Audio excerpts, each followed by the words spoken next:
কাউকে কোনো ইন্টিমেশন দিচ্ছে না, সেখানে নিজেরাই ঢুকে পড়ছে।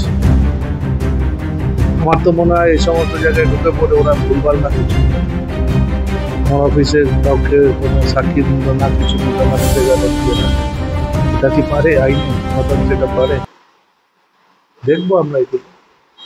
দীর্ঘ ১.৫ বছর বাদে আপনি যেমনটা বলছিলেন, তারা আসলো, আপনি ইনফরমেশনও দেননি, বিভিন্ন জায়গায় তারা রেস্তোরাঁ থেকে শুরু করে গোডাউন এসব জায়গায় দেখুন, আমার দুটো ছোট রেস্টুরেন্ট আছে, আর আমার ছেলেমেয়ের একটা রেস্টুরেন্ট আছে।